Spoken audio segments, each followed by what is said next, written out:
Hey, what's up everyone? It's another episode of R&R. Today, we are here with 𝗃𝗿 𝗃𝗃𝗿.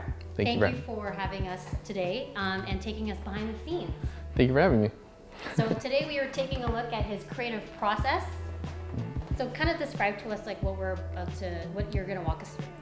So what I'm going to do today, I am going to be shooting a toy from Hasbro and another toy from 1000 Toys. And they're both androids, and I'm going to try to mimic something I was inspired by on Netflix, a show called Love, Death, and Robots.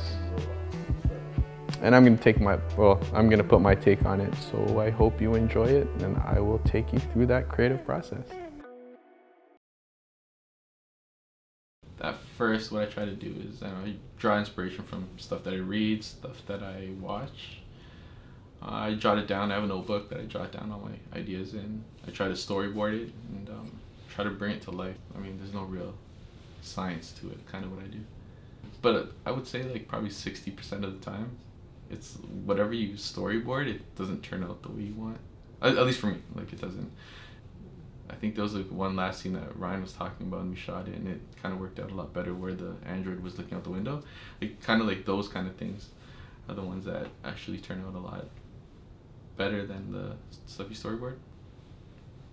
I usually make a checklist of things I need to bring out, and usually I overpack. So if it's like an outdoor shooter, if I'm going to a studio, I'll bring like probably 2 or 3 bins. One for practical effects, another one with all the lighting, also my camera bag. I base my outdoor shoots on natural light. So I mean, I'm not gonna have a daytime shoot or want something during the day, and if it's a cloudy day, it's just not gonna work. Like I do my best with like extra lighting, like moon cubes, like these like small little lights, LED lights.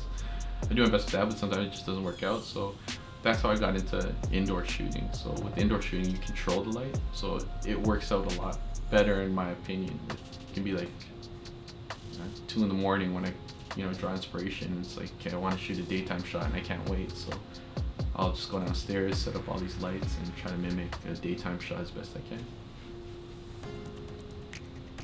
But I used to use like off-camera flash, and it just didn't work well because I think it was just too powerful. And then I was just online, and one of my friends actually, who's into toy photography as well, he kind of suggested getting small LED lights or small flashlights, and I just didn't like the power or the range that came with like just using a regular flashlight. And so I just did some research online. I found Loon Cube, I sent them a proposal, and they've just been like family since, so they kind of like send me stuff. But I just find using continuous light for me is just, it's easier to manage your scene a lot more, especially when I'm using like practical effects like smoke or explosions. It's just like continuous light just allows me to kind of get my shutter and everything else. And the 2 lenses I use to shoot this stuff is 50 or 100, or a 90mm macro. Generally, my 2 go-to lenses. So let's just say my go-to lens would be a 90mm or 100mm macro lens, because it gets up close. But for bigger scenes, I like to use a 50mm. So I would say prime lenses. ISO setting, depending on the scene, usually I'll stay within the range of, I guess, 200 to 800, just so it's just the right amount of sharpness. But aperture wise, I think is more important than the ISO. My aperture will be at 5.6 to 7.1, so it's a good balance between the out of focus and in focus parts of the scene. That's just all in trial and error. My angles, for one scene, I try to get as many angles as possible. I usually do one from eye level point of view, from like the scale of a toy. So if I was a scale of a toy, like I kind of want that same angle, I will do an over the top angle, and I usually like do a up close profile. So those are my 3 key in terms of taking like toy shots. I usually pick things more based on the figure itself, like what goes well with the action figure. So it's not necessarily the diorama that dictates it. Like I can work my scenes around the diorama, but I think it's more so what suits the toy best. I would say it's more the action figure that dictates the diorama that I use. Yeah, a good friend, this girl Tracy, on Instagram, her name is 𝗃𝗃𝗃𝗃𝗃𝗃𝗃𝗃𝗃𝗃𝗃𝗃𝗃𝗃𝗃𝗃. Earthlings. She made this diorama set for me, and she did an amazing job. She did all the records, the weathering, and the detail.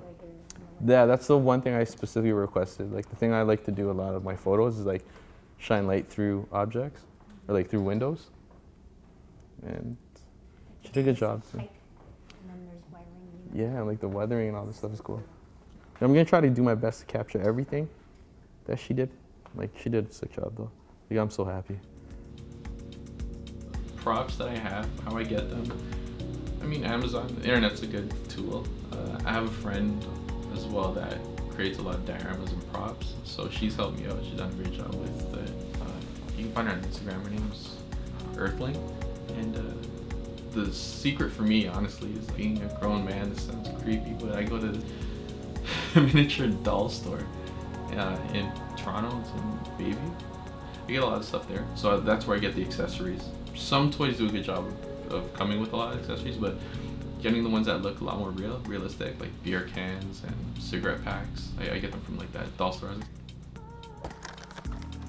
Three things I do to keep toys propped up, and I just Photoshop it after, is I'll use coat hangers, sticky tack, and then like I'll just Photoshop the wires out of the, and that's what I'm gonna try to do now. But keep in mind too, like a lot of like the toy stuff that I shoot, I put on Instagram, like the ones I choose to put on Instagram. I always have to keep in mind like framing, right, too. So it's like I'm gonna crop it a bit smaller.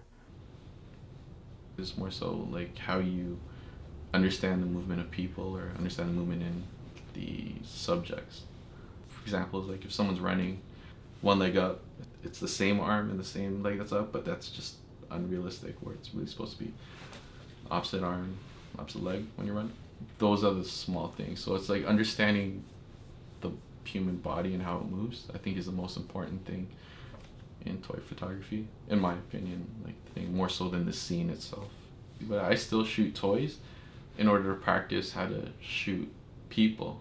But now it's kind of reversed, where it's like I have an idea in my head, but I just can't visualize just by using a toy how the movement is natural. So for example, like using Ryan during the shoot, I wanted to mimic the android pulling a record out, but it looked really stagnant and still doing it. So I asked Ryan to show me, like, just using his form to how he pulls the record out, and I was trying to mimic with the figure. And it does help. Like, I mean, I used to like shooting toys by myself, but now having people around while I do it, it just makes it a lot easier. It makes the process a lot faster. If it's post-processing and I want to mimic movement, I mean, there's like editing stuff in Photoshop that you can do, but more so it's all a lot of like wires and just how you position the toys to make sure it looks like it's something moving in a still photo. That's, just watch sports and you'll understand when you take photos. Okay, so like that's kind of the shot. That's kind of the shot.